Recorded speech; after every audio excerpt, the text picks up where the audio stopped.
Bismillah. Dans cette séance, on va étudier une leçon d'orthographe, une deuxième leçon. On va étudier les accents. Alors ici, j'ai des phrases où je n'ai pas fait les accents. On va expliquer et après, je vais compléter les accents ou les choses qui manquent. Amel ajoute une bûche dans la cheminée. Amel ajoute une bûche dans la cheminée. Une bûche, c'est un morceau de bois. Et la cheminée, avec quoi on s'échauffe pendant l'hiver. Je vais à l'hôtel avec mes amis. Je vais à l'hôtel avec mes amis. Tu as préparé un gâteau pour ce soir. Tu as préparé un gâteau pour ce soir. Nous faisons du théâtre à l'école. Nous faisons du théâtre à l'école. Elle a compris la leçon. Elle a compris la leçon. Alors, les accents et les choses qu'on va expliquer, il y a des choses qui manquent ici. Alors, on va les compléter une fois que la leçon est expliquée. Alors, les accents et la CD sont des signes graphiques qui servent à noter des différences de prononciation. C'est-à-dire que on prononce, si on ne fait pas les accents, on prononce mal des mots. Alors, les accents, la CD, sont des signes graphiques qui servent à noter des différences de prononciation des voyelles ou d'une consonne qui permettent de distinguer deux mots d'écriture identiques mais de sens différents. Alors, dans les accents, on a l'accent aigu, on a l'accent grave, on a l'accent circonflexe et on a la CD. Je répète, l'accent aigu, l'accent grave, l'accent circonflexe et la CD.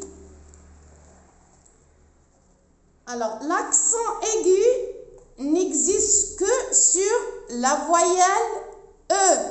L'accent aigu n'existe que sur la voyelle E.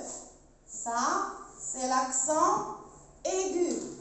L'accent aigu, il existe que on la met seulement sur.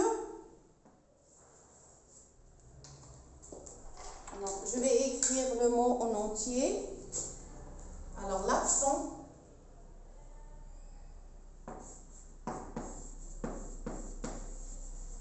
L'accent aigu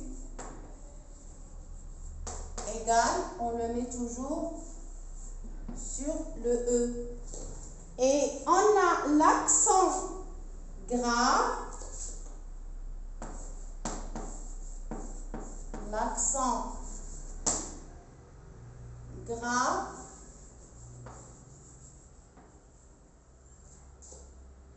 Alors, l'accent grave peut être positionné sur toutes les voyelles sauf le Y. Alors, on peut mettre ça, c'est l'accent grave. Sur le I aussi, le A aussi. Et on a aussi l'accent circonflexe. L'accent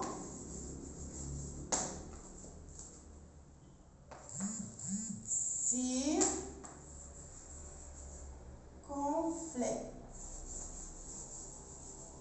L'accent circonflexe apparaît sur un mot dont une lettre a disparu. Alors, comme on trouve un A ou bien un E, quelquefois un O. Oui. Il y a aussi la CD.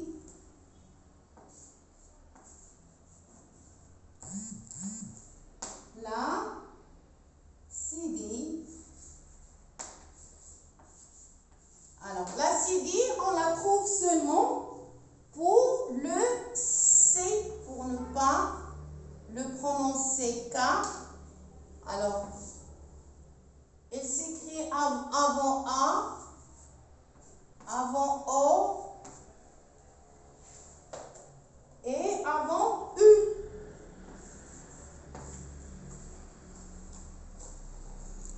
Alors, je répète, les accents et l'acidie sont des signes graphiques qui servent à noter des différences de prononciation des voyelles ou d'une consonne qui permettent de distinguer deux mots d'écriture identiques mais de sens différents.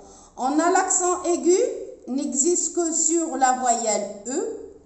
L'accent grave peut être positionné sur toutes les voyelles sauf le Y. Et l'accent circonflexe apparaît sur un mot dont une lettre a disparu. Elle se met sur les lettres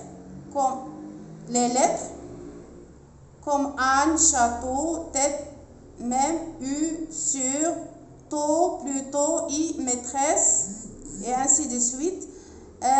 Concernant l'acidie, se place sous la consonne C lorsqu'elle est placée devant A, O, U. Elle est destinée à signaler que la syllabe doit se prononcer avec le son se. Alors, exemple, le son reçu, garçon. Alors maintenant, on va compléter les choses qui manquent dans l'exemple. Alors, Anna Amel ajoute une bûche. Qu'est-ce qu'il manque pour une bûche? Alors, il manque l'accent circonflexe. Et la cheminée, l'accent aigu, la cheminée. Alors, je vais à l'hôtel. Qu'est-ce qu'il manque ce mot? Alors, il lui manque un accent circonflexe. Hôtel. Alors, je vais à l'hôtel avec mes amis. Tu as préparé. Alors, préparé. Alors, pour le mot gâteau, qu'est-ce qui lui manque? L'accent circonflexe pour ce soir. Nous faisons du théâtre. Alors, théâtre, l'accent aigu et l'accent circonflexe. À l'école, l'école avec un accent, alors à l'école avec un accent aigu, l'école. Alors, je crois que vous avez compris. Alors, pour les accents, on a l'accent aigu, exemple et, il est toujours sur seulement la voyelle E. L'accent grave, E, U, on la trouve sur plusieurs mots. L'accent circonflexe, c'est surtout, c'est presque un chapeau sur les lettres où il y a une lettre qui n'est pas répétée. L'acidie, on la trouve seulement sur le C. C'est pour ne pas prononcer le mot K. C'est comme garçon, reçu, leçon. Alors, il se place l'acidie avant le A, le O, le U. Alors, j'espère que vous avez compris. Et à la prochaine leçon de l'orthographe. À très bientôt.